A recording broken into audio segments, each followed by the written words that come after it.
ટોપ સ્ટોક્સની વિગત સાથે જોડાયા છે સહયોગી નીરજ અને આરતી. આપ બંનેને ગુડ મોર્નિંગ. નીરજ, કયા સ્ટોક્સ પર આજે ફોકસ? જી, ખાસ કરીને આજના દિવસે જો આપણને એક્સેન્ચરના પરિણામ આવતા દેખાયા છે. હવે એક્સેન્ચરના પરિણામ બાદ આપણા જે આઈટી કંપનીઓ છે એની એક દિશા ખાસ કરીને નક્કી થતી હોય છે. અને જો નવા બુકિંગ્સ અહીંયાથી 12% વધ્યા છે. એડવાન્સ એઆઈ બુકિંગ્સ અહીંયાથી ખાસ કરીને નવા $2.2 બિલિયન પર છે. આવક 6% પર રહેતી જોવા મળી છે. ઓપરેટિંગ માર્જિન અહીંયાથી આપણને ઘટતા જોવા મળ્યા છે. અને ફ્રી કેશ ફ્લો એક્સેન્ચરનો $1.5 બિલિયન પર આપણને રહેતો જોવા મળ્યો છે. હવે મેનેજમેન્ટને અહીંયાથી હજી પણ 3.5% સેલ્સ ગ્રોથની આશા છે, એટલે એના પર એક ખાસ કરીને ધ્યાન રાખવાનું.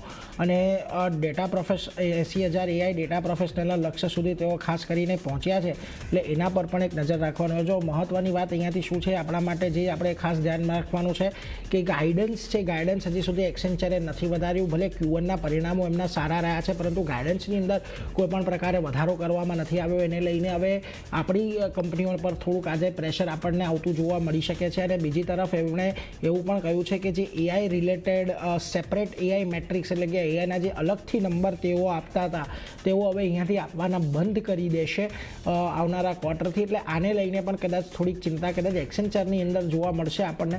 પરંતુ એનો અર્થ હવે અહીંયાથી આપણે એ કાઢવો કે જે એઆઈ રિલેટેડ બિઝનેસ છે એ કેટલો આપણને ગ્રો થતો દેખાઈ રહ્યો છે એ નંબર્સથી કદાચ ખબર નહીં પડે. અને એને લઈને કદાચ થોડીક ચિંતાઓ આવનારા સમયની અંદર વધશે. પરંતુ ઓવરઓલ પરિણામો એવા કોઈ ખરાબ નથી, સારા પરિણામો છે. એટલે એની ઇનલાઇન આપણને ખાસ કરીને આપણા પરિણામો પણ આઈટીના સારા રહે એવી અપેક્ષા છે. પરંતુ ગાઈડન્સ જે નથી વધાર્યું એ થોડોક ચિંતાનો વિષય છે, કારણ કે એ દિશા નક્કી કરતું હોય છે આવનારા સમયનું. એટલે એના પર એક ફોકસ ખાસ કરીને અહીંયાથી રાખવાનું છે. એટલે આઈટી કંપનીઓ આજે ફોકસમાં રહેવાની છે. કદાચ થોડો ઘણો મિશ્ર કારોબાર જોવા મળી શકે, અથવા તો જે તેજીના સંકેતો છે તમને થોડી ઘણી ખરીદદારી પણ આવતી જોવા મળે. એટલે એના પર એક ખાસ ધ્યાન રાખજો. બીજી તરફ અમુક શેર્સ છે કે જેનો વાયદા બજારની અંદર હવે સમાવેશ કરવામાં આવશે 31 ડિસેમ્બરથી, જેની અંદર Bajaj holding, premium energy, Swiggy અને વારી એનર્જીસ, આ 4 કંપનીઓનો સમાવેશ ખાસ કરીને થાય છે. અને વાયદા બજારની અંદર 31 ડિસેમ્બરથી આ ઇન્ક્લુડ કરવામાં આવશે. એટલે જાન્યુઆરીથી તેના વાયદા આપણને ઉપલબ્ધ થશે. એટલે એના પર એક ખાસ અહીંયાથી ધ્યાન રાખીશું. આ 4 શેરમાં કદાચ આજે થોડી ઘણી તેજી તમને જોવા મળી શકે. ઓલા ઇલેક્ટ્રિક, આ કંપની તો છેલ્લા 2 દિવસથી આપણે ચર્ચા કરી રહ્યા છે. ત્રીજા દિવસે પણ એટલા માટે ચર્ચા કરવી કારણ કે ગઈકાલે પણ જેના ફાઉન્ડર હતા ભાવેશ અગ્રવાલ, એને ત્રીજી વખત ગઈકાલે પોતાનો હિસ્સો થોડોક ઓછો કર્યો. ગઈકાલે લગભગ 2.83 કરોડ શેર એમણે ખાસ કરીને વેચ્યા છે. અને છેલ્લા 3 દિવસનો આપણે સરવાળો કરી લઈએ તો ઓલમોસ્ટ 7-8 કરોડ જેટલા શેર્સ તેમણે વેચી લીધા છે. હવે મહત્ત્વની વાત અહીંયાથી એ છે કે જો પહેલા દિવસે જ્યારે વેચવામાં આવ્યા ત્યારે એવું કહેવામાં આવ્યું કે આ વન ટાઈમ એક્સરસાઇઝ છે, એટલે બજારમાં બધાને એવું લાગ્યું કે આ એક દિવસ પૂરતી સીમિત હતી. પરંતુ તે છતાં બીજે દિવસે પણ વેચાયા, ત્રીજે દિવસે પણ વેચાયા, અને 3 દિવસ માટે હવે કંપની કહી રહી છે કે 3 દિવસની જે અમે શેર વેચ્યા તે વન ટાઈમ એક્સરસાઇઝ હતી. એટલે થોડોક અહીંયાથી હવે ચિંતા ઊભી થઈ છે. ઓલા ઇલેક્ટ્રિકમાં આજે પણ તમને અહીંયા સારો એવો ઘટાડો જોવા મળશે, જે પ્રમાણે પ્રમોટર નીકળી રહ્યા છે. એટલે બજારને થોડી ઘણી ચિંતાઓ થશે. હજી કોઈ ક્લેરિટી આ અંગે નથી આવી. જે પહેલા દિવસે સ્ટેટમેન્ટ આવ્યું હતું એ તો લોન ભરવા માટેનું હતું, પરંતુ એ જે આંકડો જે આ શેર વેચવાનો છે અને એમની જે પર્સનલ લોન છે એ બંને વચ્ચે પણ મોટો તફાવત છે. 230 કરોડની લોનની તેઓ વાત કરી રહ્યા હતા, અને આની સામે જે અત્યાર સુધીમાં વેચવાલી છે લગભગ 300 કરોડથી વધારેની થઈ ગઈ છે. એટલે આ બધા પર એક ખાસ કરીને અહીંયાથી નજર રાખીશું કે કઈ રીતે હવે તેઓ સ્પષ્ટતા આપે છે, શું સ્પષ્ટતા આપે છે. એટલે એના પર આજે ખાસ નજર રહેશે. આજે પણ ઓલા ઇલેક્ટ્રિક તમને હજી વધારે ઘટાડા તરફી કારોબાર જ આજના દિવસે દર્શાવશે. આ ઉપરાંત તમારે બાયોકોન પર એક નજર રાખવાની છે. કંપનીના ન્યૂ જર્સી યુનિટને US FDA તરફથી વોલેન્ટરી એક્શન ઇન્ડિકેટેડનો અને EIR નો રિપોર્ટ મળ્યો છે. એટલે તપાસ થઈ હતી. તપાસમાં કોઈ અવલોકનો સામે નથી આવ્યા. 6 થી 10 ઓક્ટોબર દરમિયાન અહીંયા યુનિટની તપાસ કરવામાં આવી હતી. એટલે એક પોઝિટિવ સમાચાર બાયોકોન માટે છે, અહીંયા ધ્યાન રાખીશું. બીજી તરફ લ્યુપિન પર નજર રાખવાની છે. અહીંયા પણ એક પોઝિટિવ સમાચાર છે. કંપનીએ નિયો ફાર્મ સાથે એક લાયસન્સિંગ એગ્રીમેન્ટ કરાર તેમણે કર્યા છે. ખાસ કરીને આ એગ્રીમેન્ટની અંદર ગેસ્ટ્રો બ્રાન્ડ, જે એમની ગેસ્ટ્રોની જે બ્રાન્ડ છે પ્લેસિસ અને ફિલિપિન્સ અને બ્રાઝિલની અંદર તેઓ ખાસ કરીને લોન્ચ કરવા જશે. એટલે એના પર એક ધ્યાન રાખજો. લ્યુપિન આજના દિવસમાં તમને થોડો ફોકસમાં રહેતો જોવા મળી શકે છે. પોઝિટિવ સમાચાર. માફ કરશો, ભારતી એરટેલમાં આજના દિવસે ફોકસમાં છે. મેનેજમેન્ટમાં ઘણા બધા ફેરફાર થઈ રહ્યા છે. કંપનીના MD અને CEO પદે શાશ્વત શર્માની નિમણૂક થઈ છે. સોમેન રેનીની કંપનીના ગ્રુપ CFO પદે નિમણૂક થવા પામી છે સોમેન રેની. ખાસ કરીને અખિલ ગર્ગની CFO પદે એટલે કે એરટેલ ઇન્ડિયાના CFO પદે તેમની નિમણૂક થઈ છે. અને આ તમામ ત્રણ જે હોદ્દેદારો છે નવા તે 1 જાન્યુઆરી 2026થી પદભાર સંભાળશે, એટલે એના પર એક ખાસ ધ્યાન રાખવાનું. હવે અહીંયા એક પાટલી પેડ શેર હતો ખાસ કરીને ભારતીય એરટેલનો, તેના પર હવે 401 રૂપિયા અને 25 પૈસાના ફાઇનલ કોલ તેમણે જાહેર કર્યો છે અને શેર ઇસ્યુ માટેની રેકોર્ડ ડેટ તેમણે 6 ફેબ્રુઆરીની રાખી છે.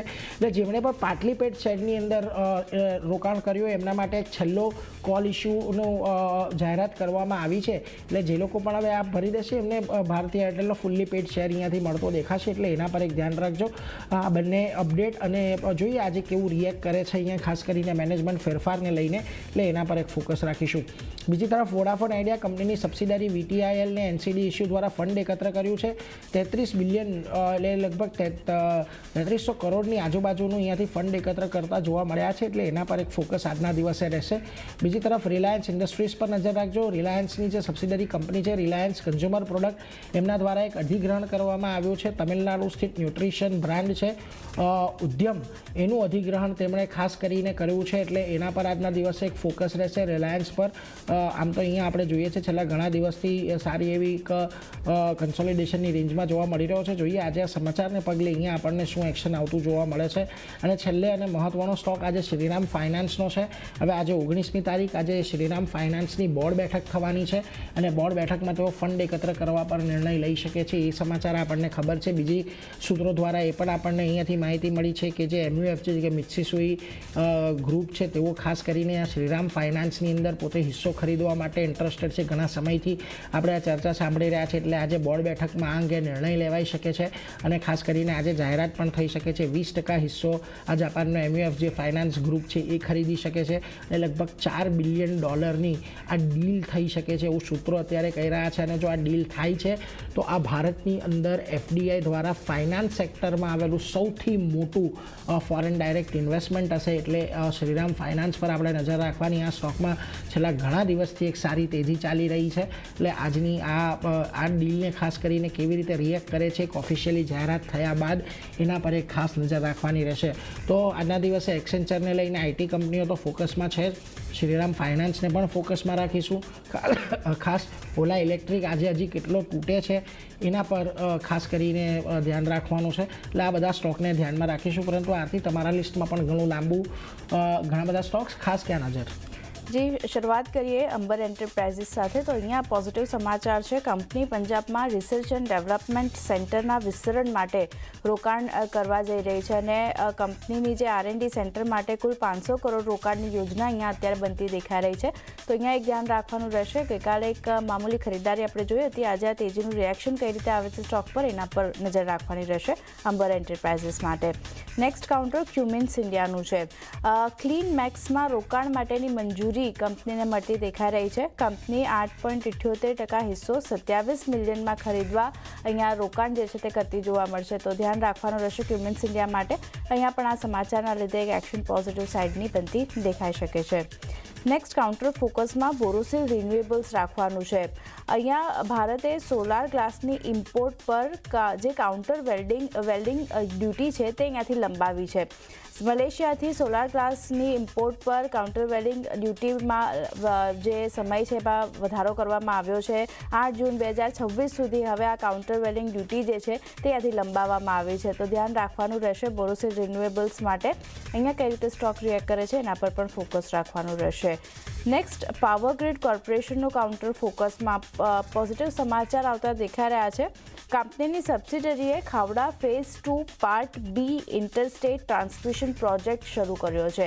એટલે પોઝિટિવ સમાચાર છે. કંપનીની સબસિડરી દ્વારા પ્રોજેક્ટ શરૂ કરવામાં આવ્યો છે અને લીધે ફોકસ પાવર ગ્રીડ પર પણ બનતું જોવા મળી શકે છે.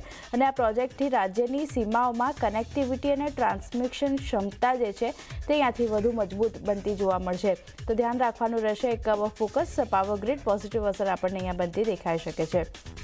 નેક્સ્ટ મેક્સ હેલ્થકેરની જો વાત કરી લઈએ તો રોકાણ કરવાના સમાચાર આવી રહ્યા છે. પોઝિટિવ ન્યૂઝ છે. કંપની પુણેમાં હોસ્પિટલ પ્રોજેક્ટ્સમાં રોકાણ કરવા જઈ રહી છે અને લગભગ 10 મિલિયનથી વધુનું રોકાણ અહીંયાથી કંપની આપણને કરતી જોવા મળશે. એને લીધે એક ફોકસ મેક્સ હેલ્થકેરના કાઉન્ટર પર રાખવાનું રહેશે. ગઈકાલે એક સારી ખરીદદારી જોઈ હતી. આજે આ તેજી આપણને આગળ વધતી દેખાઈ શકે છે.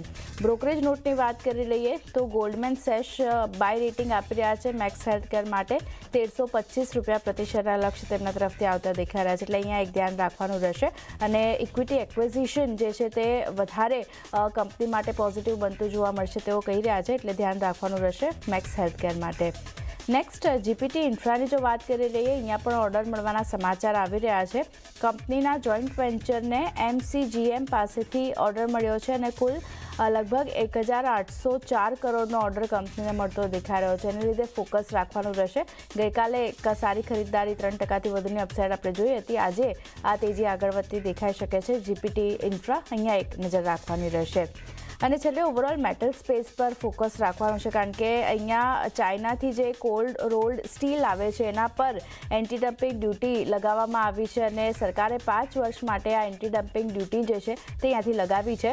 ડ્યુટી જે છે લગભગ જુઓ $224થી લઈને $415 પ્રતિ ટન લગાવવામાં આવી છે અને સ્થાનિક સ્ટીલ કંપનીઓને નુકસાનથી બચાવવા માટે સરકાર તરફથી આ નિર્ણય લેવામાં આવ્યો છે. તો ચાઇનાથી જે કોલ્ડ રોલ્ડ સ્ટીલ આવે છે એના પર હવે એન્ટી ડમ્પિંગ ડ્યુટી 5 વર્ષ માટે સરકારે લગાવી દીધી છે. એને લીધે ઓવરઓલ સ્ટીલ કાઉન્ટર ફોકસમાં, મેટલ સ્પેસ એક ફોકસમાં રાખવાનું રહેશે. કઈ રીતે અહીંયા રિએક્શન આવે છે એના પર નજર રાખવાની રહેશે. તો ચાંદની ઘણા બધા કાઉન્ટર છે જે નીરજે જણાવ્યા, મેં જણાવ્યા, બધા આજે ફોકસમાં રહેશે. જી, આ બધા સ્ટોક્સ અને સેક્ટર